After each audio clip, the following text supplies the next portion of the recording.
या अहंकारापायी माणूस माणूस राहत नाही. त्याचं होतं माकड, नियती त्याला नाचवती. म्हणूनच हा अहंकार रूपी सासरा जर दूर गेला असेल तर त्याला तिकडेच खपू दे, कायम जगवू दे. म्हणूनच मी म्हणते, सासरा माझा गावी गेला, सासरा माझा गावी गेला, सासरा माझा गावी गेला, सासरा माझा गावी गेला. तिकडेच खपू दे त्याला, तिकडेच खपू दे त्याला, तिकडेच खपू दे त्याला, तिकडेच खपू दे त्याला. भवानी आहे रडगा बाहेर तुला, सत्वर पाव गं मला. भवानी आहे रडगा बाहेर तुला, सत्वर पाव गं मला.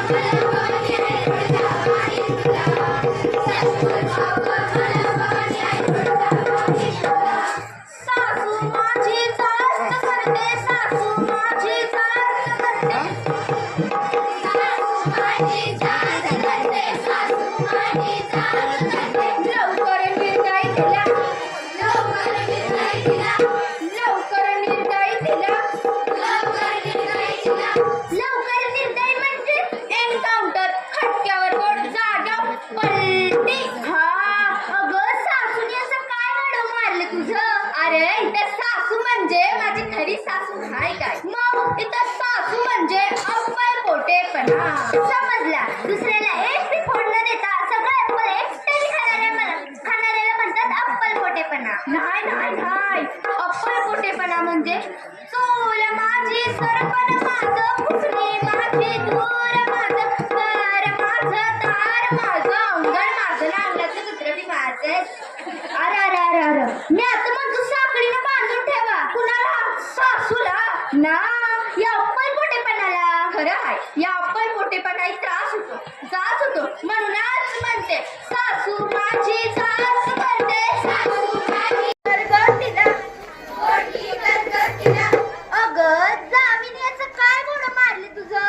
अरे इथं जाव म्हणजे माझी खरी जाव नाही काय? मग इथं जाव म्हणजे अहंभाव. अहंभाव म्हणजे तुलना आणि स्पर्धा. ती माझ्यापेक्षा हुशार हाय, सुंदर हाय, यातून तुलना निर्माण होते व पुढे स्पर्धा निर्माण होते. अहंभाव म्हणजे जे लसणीच्या चटणीसारखं असतं आणि ते कसं थोडी जरी वाढली तरी तोंड जळतं अंगाशी. आता कसा बोललास? म्हणूनच या फडफड करणाऱ्या जावेचं तोंड बंद करणं खूप गरजेचं आहे. म्हणूनच म्हणते, जाव माझी फडफड बोलते, जाव माझी फडफड बोलते, जाव माझी फडफड बोलते, जाव माझी फडफड बोलते. गोडकी कर गं तिला, गोडकी कर गं तिला, गोडकी कर गं तिला, गोडकी कर गं तिला. भवानी आहे रडगा बाहेर तुला, सत्वर पाव गं मला. भवानी आहे रडगा बाहेर तुला, सत्वर पाव गं मला. भवानी आहे रडगा बाहेर तुला, सत्वर पाव गं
वेगळा आहे.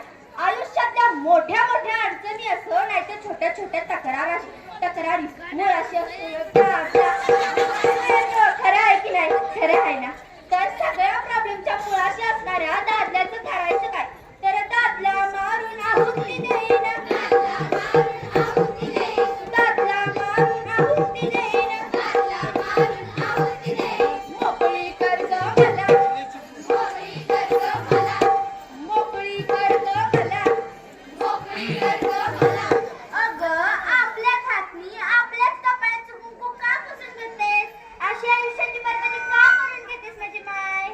अरे इथं दादला म्हणजे माझा खरा नवरा नाही काय, मग इथं दादला म्हणजे अविवेक. काय विवेक ओबेरायचा भाऊ? नाही नाही नाही, अविवेक म्हणजे सारासर बुद्धीचा रास. मला सांगा या दुर्गुणरूपी सासऱ्याशी सासूशी नातं कोणामुळे जोडलं गेलं? या अविवेक नावाच्या दादल्यामुळेच तर. अविवेकाच्या सद्बुद्धीच्या अग्निकुंडात आहुती दिली. म्हणूनच संत एकनाथ महाराज म्हणतात, एका जनार्दनी सगळेच जाऊ दे.